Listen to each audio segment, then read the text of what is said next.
football! Bears football! In prime time. Again!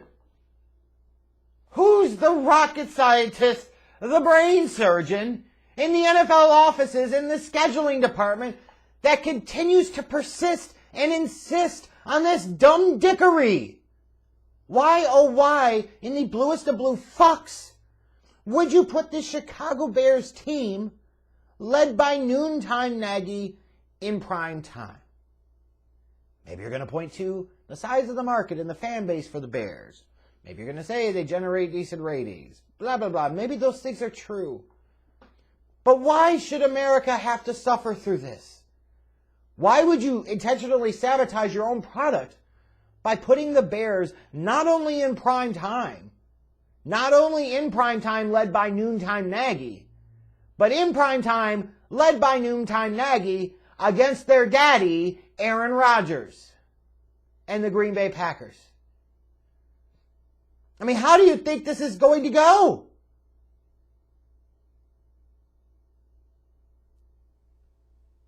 And I say that, and yet I say, you know what? If you're stupid enough to tune in to watch this game on Sunday night on prime time, because you're saying, hey, it's a chance to watch Aaron Rodgers one more time in prime time in Green Bay. It's a chance to watch Aaron Rodgers one more time against the Bears. It's a chance to see Justin Fields under the prime time spotlight and all of this. Like, you can come up with all the excuses in the world. But at the end of the day, you deserve exactly what you get. And you're going to sit there and see a lot of people tweeting about putting the Bears versus the Packers in prime time is really punishment for America. Well, you know what? The punishment should fit the crime. And you're going to say, well, what do you mean by that? They chose to watch the Bears in prime time. The punishment fits the crime. If you're stupid enough to proactively choose to do that, then you deserve what you get. And you should not have the right to complain about it. You chose to watch 3+ hours of Bears football. You should take everything that comes along with that. So looking ahead to this matchup on Sunday night, because for some fucking reason we got to put at least one of these games in primetime every year for reasons that are unbeknownst to me. Why? This is not a rivalry. Rivalries are things like Chiefs and Raiders, where sometimes both teams actually win some games in the series. Ravens, Steelers, that's a great rivalry. Those teams actually give a shit, and they're competitive year in and year out usually, and those games are close. Like, that makes sense. You know, even in recent years, you maybe point to like Seahawks 49ers being some type of rivalry, because at least those games are close. You have none of that here. The Packers systematically, routinely beat the brakes off of the Bears. And even on that happenstance, once in a while opportunity where the game is actually close, the Bears still find a way to not win. Aaron Rodgers is daddy once and forever. So, I mean, if you're expecting some deep, in-depth scientific analysis, statistical analysis of this matchup, I ask you why? Why? What possible reason for that would there be? Here's the statistics. What Matt Nagy done? Beat Green Bay once? Once? In 7 tries? Once? What more do you need to see? The Bears are depleted on defense, right? Got several key starters out. Khalil Mack's out for the year. And their defense has key breakdowns and key moments and still can't fucking cover anybody. Offensively, what am I supposed to say?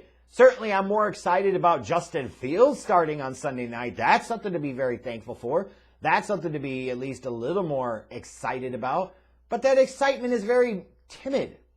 Because you know at the end of the day that Matt Nagy does not, and in fact refuses to, structure his offense around Justin Fields. He just won't do it. He fucking refuses. So how much do you exactly expect to see out of Justin Fields on Sunday night, especially now that he's missed a couple of games due to the rib injury? Now, you would think a Bears team that's 4-8 like them would be trying to play young guys like a Tevin Jenkins, but apparently he's not going to crack the lineup because we want to be dumb dicks about everything. Why would you want to see what your second-round pick that you traded up to get might bring to the table at left tackle, or if you decide to bump him inside the guard, whatever the hell the case might be.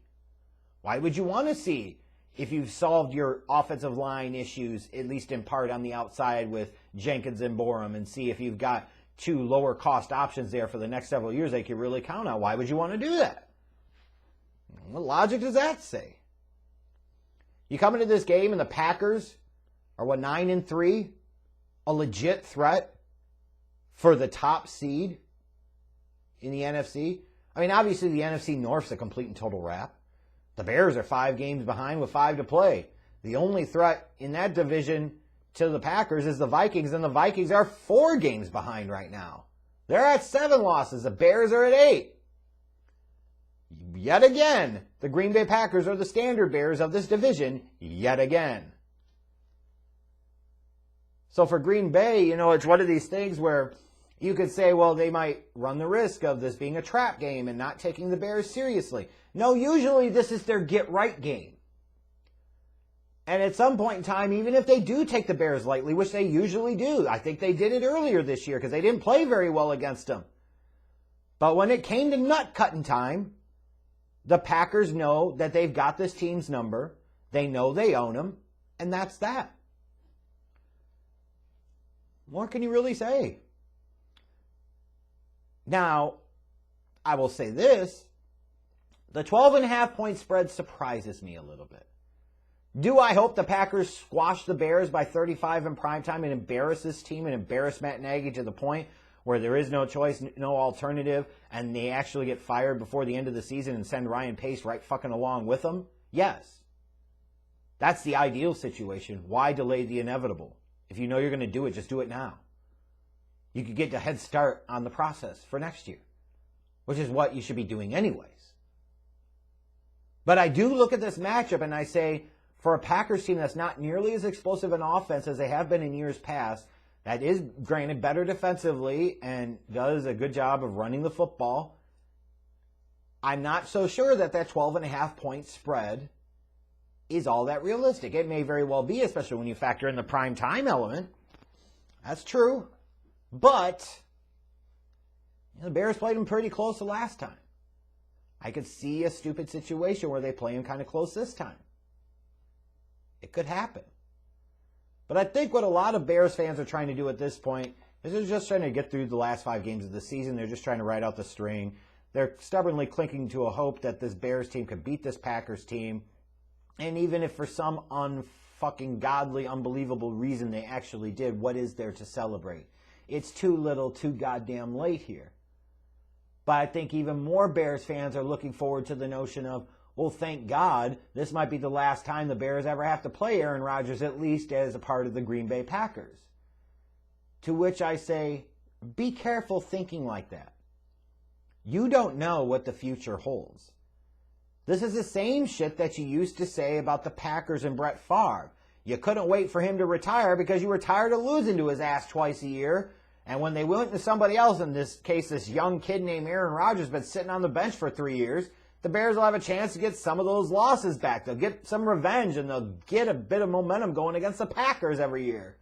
And then all that shit didn't happen.